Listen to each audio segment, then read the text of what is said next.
Abductions are still going on. Even after General Kaguta Museveni coming out to apologize to the entire country, these human abuses are still going on in our motherland. We are seeing people from the NUP and the People Power camp being abducted in broad daylight.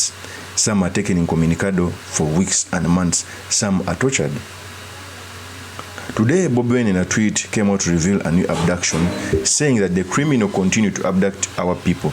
Zaid Mohammed, a strong NUP supporter, has just been abducted from his border stage on Kampala Road, Butabika Nakawa. He was taken by 5 men and 1 woman, all in civilian clothes and heavy armed.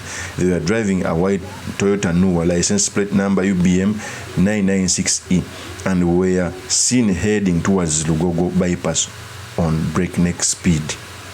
That's the tweet which was put out by BOBI WINE showing that a new member of the NUP has been abducted. So the purpose of this video, I've come to talk about why are abductions continuing despite General Museveni even coming out to apologize after seeing what MUHOOZI did to Eddie Mutwe, what it means for our politics, and most importantly, the study materials we can learn from the politics of our nation. But before I do this, I want to let you know that if you're new to this channel, please subscribe. And if you're watching this video from a different platform, please head on to YouTube, type in Sula Mawagali. There's a lot of content of this nature. If geopolitics and economics is what you want, this will be definitely the right channel for you to subscribe to.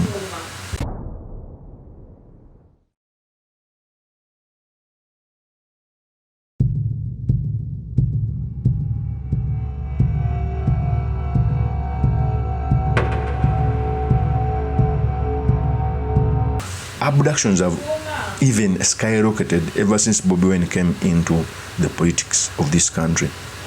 BOBI WINE has been the strongest threat of General Kaguta Museveni's regime and the dictatorship. What pains me more is that General Museveni stood on the platform of fighting for human rights when he went to the bush.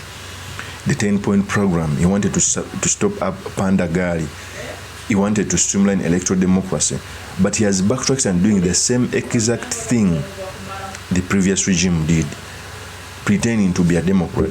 So coming out to abduct Ugandans, it is human rights abuses. Even if these people did wrong, what ought to be done is, if we want to arrest someone, wait for him when he goes back home, alert the LOC, come the police, take him to the police, let him write a statement, okay, file a file with the DPP, take him to court. What we have is people abducted, are detained for several weeks in torture chambers, then later taken to court with torture marks, wounds, and abuses. This cannot be a country. Okay?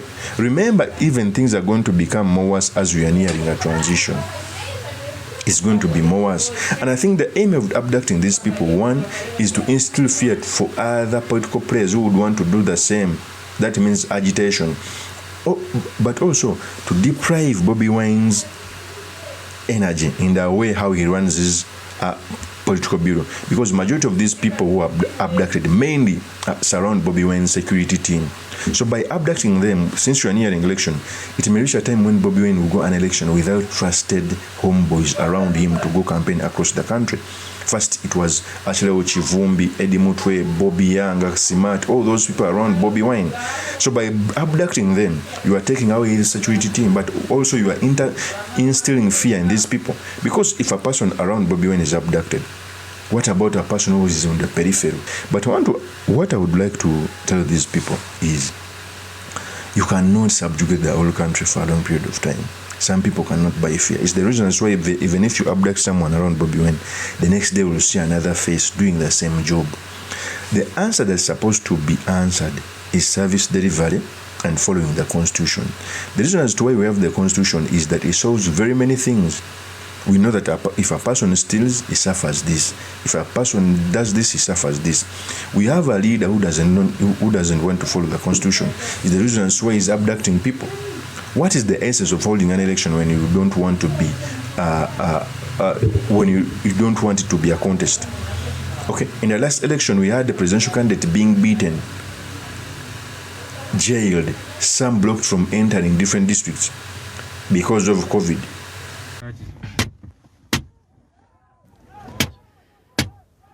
minutes after submitting his nomination papers to run for president. This is what police did to Bobi Wine's car. His party officials streamed this video live on social media. He was dragged out, bundled into a police van and driven off. Just moments before, the pop star turned opposition politician had completed the nomination process in Uganda's capital, Kampala. He wants to challenge President Yoweri Museveni, who's been in office for 34 years. We have not witnessed a peaceful transfer of power from one leader to another since our country became independent in 1962. Like Idi Amin, Museveni declared himself president for life in our country, Uganda. The day before, Museveni completed his nomination to run again for president. The opposition complains that past elections have been rigged. The Electoral Commission denies it. This time, campaign rallies are forbidden. The government says because of the global pandemic. Corona, please observe the guidelines. But secondly, peace. The one who wants to bring you to disturb, don't try, because we shall deal with you. Another presidential candidate, who represents the largest opposition party in Parliament, was arrested by police on his way to the nomination. He was later dropped off at the venue by police without his shoes. This is extremely annoying. Bobi Wine was later released. He's popular among young Ugandans, especially in towns and cities. The polls are due to take place early next year. Uganda's past elections have brought street protests and police crackdowns. This one looks to be no different. Malcolm Webb, Al Jazeera. Okay, COVID was used to justify the means.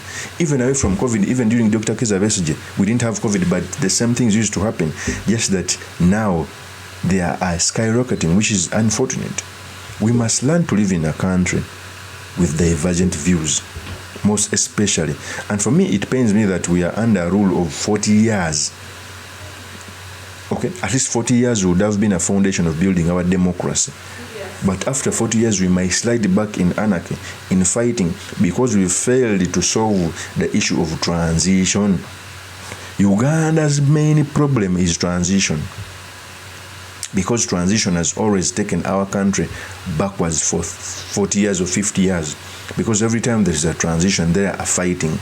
Every time we have to change guard, we have to disband the army, hit our own assets, which is unfortunate. And I am foreseeing that. I don't want it to happen, but I'm seeing it happening.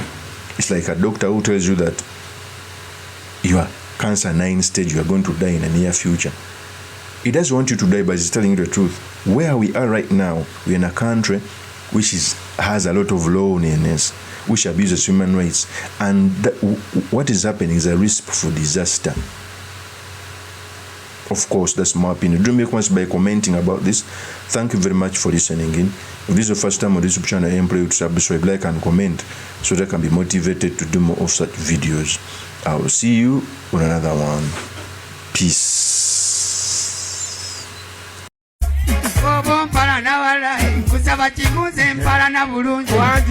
Avampala no bulungi nange benjagala obulungi.